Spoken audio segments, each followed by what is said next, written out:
বলো বলো বলো। সালামি দেই না, এটা কেমন কথা না? সালামি দেই না? ও আচ্ছা, সালাম করো। বেঁচে থাকো, বেঁচে থাকো।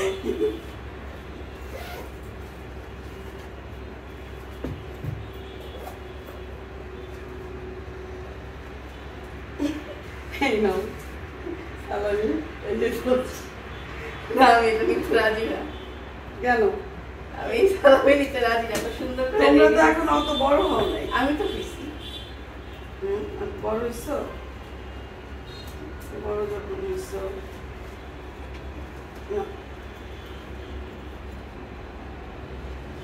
বড় হয়ে গেছো, ছোট হয়ে গেল, মুখটা একটু বেশি।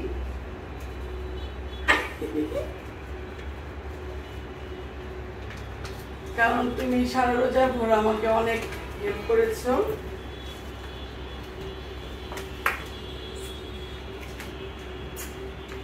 মন খারাপ হয়ে গেছে? হ্যাঁ, আসসালামু আলাইকুম। কি অবস্থা, কি খবর? এই তো ভালো। সালামির জন্য ঈদ মোবারক। সালামি দাও। সালামি? সালামি বাচ্চাদের। সালাম করলাম, সালামি দিব না? সালামি তো বাচ্চাদের।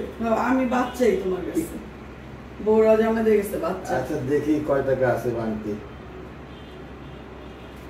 কয় টাকা আছে? হ্যাঁ, এই যে তোমার সালামি। না আমি এটা নেব না।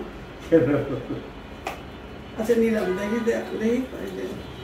আচ্ছা দাও দাও। না ওটা দিব কেন? এটা তো দিচ্ছে। আচ্ছা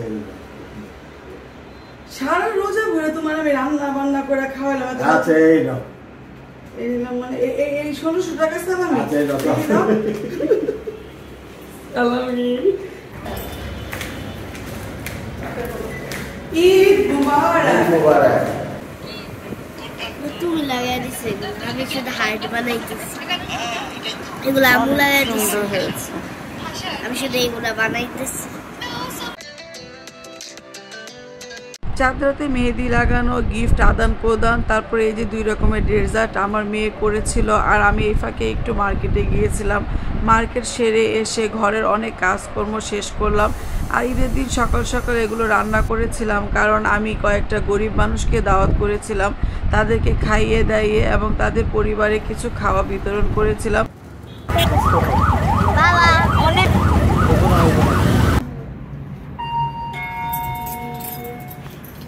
এত তাড়াতাড়ি শুরু করি। কে বলো তো? জানি না। ঈদ মুবারক। আসসালামু আলাইকুম। আসসালামু আলাইকুম।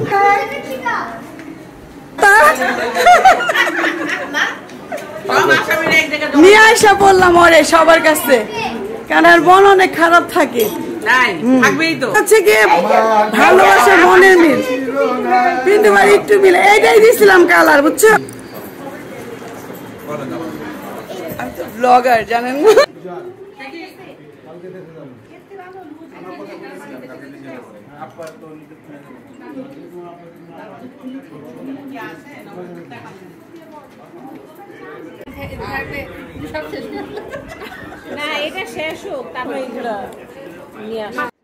ঈদ মানে খুশি, ঈদ মানে আনন্দ। তাই আনন্দকে ভাগাভাগি করার জন্য চলে গিয়েছিলাম গুলশানে আমার ছোট বোনের শ্বশুরবাড়িতে।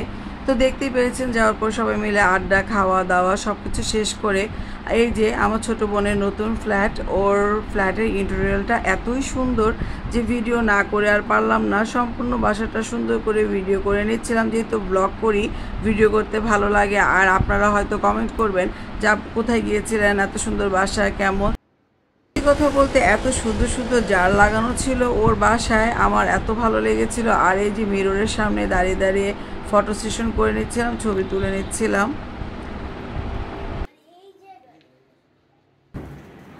তুমি যাচ্ছ? যাও।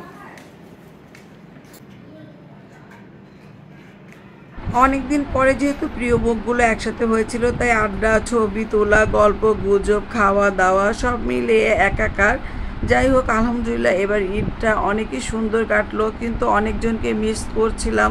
প্রিয় অনেকগুলো মুখে একসাথে হতে পারেনি, হয়তো সবাই সবার মতো ব্যস্ত। তবে আমি ব্যস্ততম সময়েও একটুখানি সময় বের করে চলে গেলাম ছোট বোনের ডাকে। শরীর খারাপ এবং ব্যস্ততা সব কিছু মিলে এভাবেই জীবন চলতে থাকে। তারপর বিশেষ দিনটাকে বিশেষভাবে উপভোগ করা আমি মনে করি অনেকই প্রয়োজন। তাই তো চলে গিয়েছিলাম বোনের বাসায় এবং সবার সাথে অনেক আড্ডা, খাওয়া দাওয়া, গল্প গুজব। ঈদ মানে খুশি, ঈদ মানে আনন্দ, এটাকে ভাগাভাগি করে নিলেই অনেক ভালো লাগে। এবং এই তো দেখতেই পাচ্ছেন ঈদের মধ্যে কিন্তু রাস্তাঘাট খুব সুন্দর করে সাজানো হয়, বিশেষ করে মার্কেটগুলো দেখতে আমার এত ভালো লাগে। আর ঈদের এই সময়টায় এত নিরিবিলি এবং জঞ্জটমুক্ত থাকে, লাইটিং দেখতে কার না ভালো লাগে।